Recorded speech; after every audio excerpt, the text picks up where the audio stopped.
Hey, I'm Greg Daigle from Greg Daigle Music. Today I'm going to show you everything I know about strumming. Strumming is a really important part of guitar playing.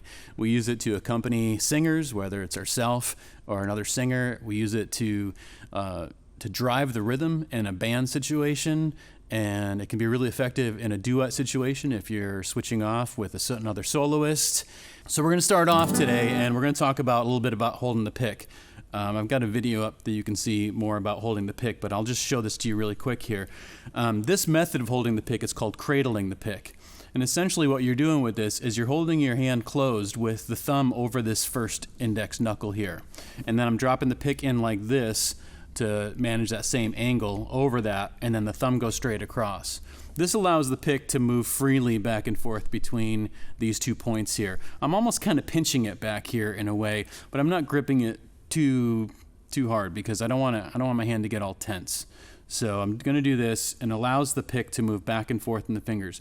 If I hold this grip here, which a lot of people do, the pick really can't move. And one of the things we're doing here is we're pushing energy into the guitar, and that energy's got to go somewhere. A lot of times it goes into the pick, and what happens then is, to a lot of folks, is the pick starts to turn in their hand and they lose control over it.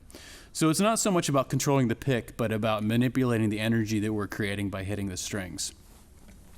So right off, we're going to start off with this little exercise here. I'm going to grab a G chord, play whatever G chord you want, but I'm going to grab this first string here, or the sixth string rather, and I'm going to drop the pick down and land on the fifth string. Then I'm going to drop down and land on the fourth string, and all the way down. When I get to that high E, I'm just going to go out that way. So I'm going to do that a couple more times.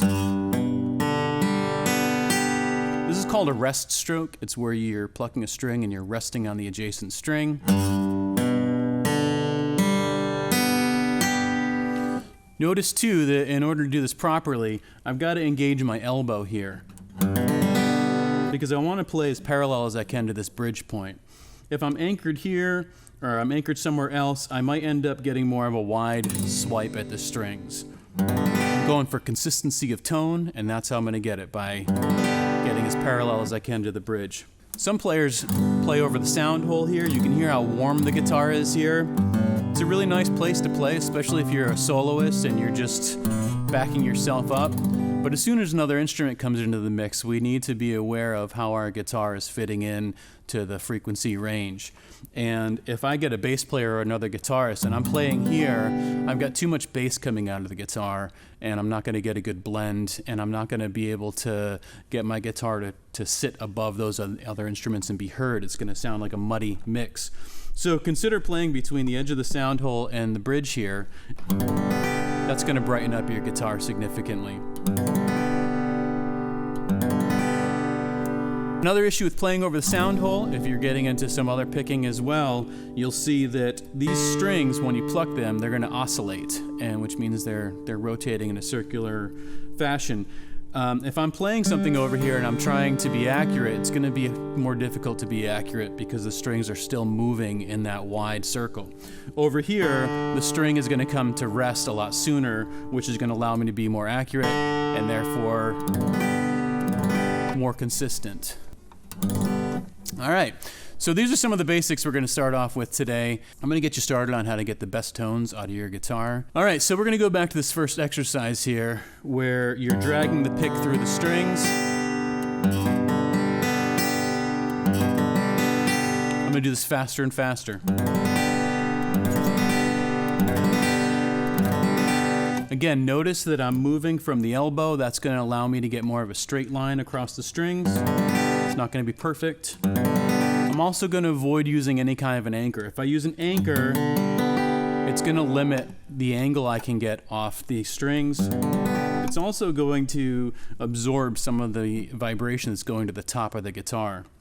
When I strum the guitar, sound is going from the saddle to the bridge to the top, and inside the top of the guitar is a whole bunch of bracing, and that's designed to create an amplifier effect. If I do this, I'm kind of eating a lot of that up with my hand. I can feel the vibrations going into my hand, and some of those frequencies aren't being allowed to go out into the room. So try this without an anchor, even if you're a regular anchorer. We'll talk about the anchoring stuff later. Okay, now we've done that, so now we're going to do a reverse swing at this, a reverse strum, and we're going to come up. This is a lot harder for people. You might kind of feel a little spazzy about it and kind of skip through, then just slow it down. What this does to me is this really demonstrates how different the downswing and the upswing can be. We get a lot of power from the downswing, and a lot of blues players, certainly any kind of rock players, will use a lot of down picking. It's really powerful. Those upswings are going to be hard to manage, but if we want to get our tone consistent, we want to work on our upswings. And if you just worked on upswings, your tone would improve a lot. So I'm going to do the upswings now. Same drill. I'm trying to do it in time. 1, 2, 3, 4, 5, 6. And don't worry if it's not perfect. You're just trying to get the feel of it. And then I'm going to go forward and then reverse.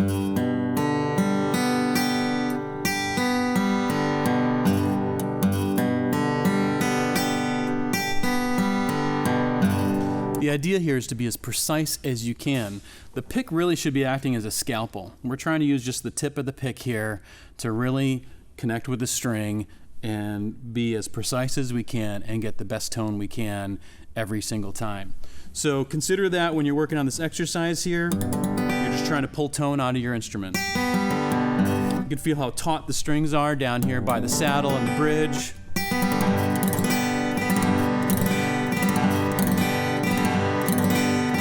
See my elbow working, and now I'm going to go into a full strum pattern here.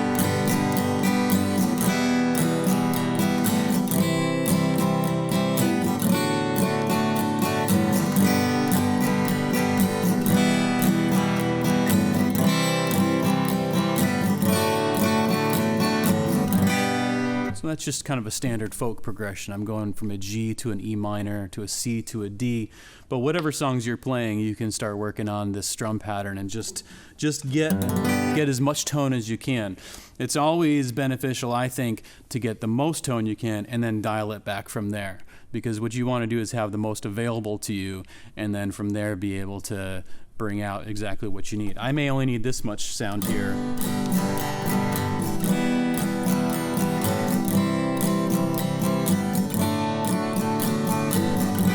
You can hear that I'm brushing through all those strings and getting all that sound. All right, let's talk about pick noise. Pick noise is something you've got to consider when you're playing guitar. And if I just mute my strings and I start strumming that pattern I just strummed, listen to this.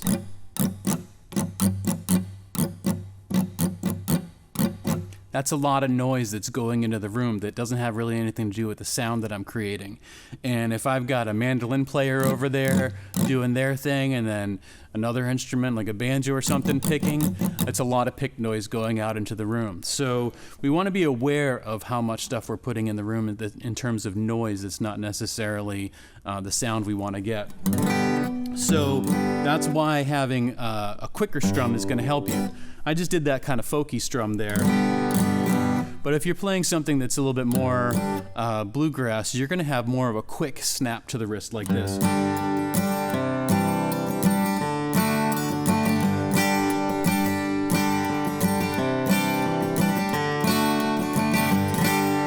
And you can hear the difference between this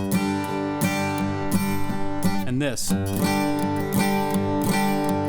You can hear I'm dragging through the strings. If I want that effect, that's great. But again, I want to know why I'm doing what I'm doing. Am I driving a backup behind the singer? Am I driving a backup behind another soloist? This is going to help me manage my tone and my sound so I can help them sound the best they can.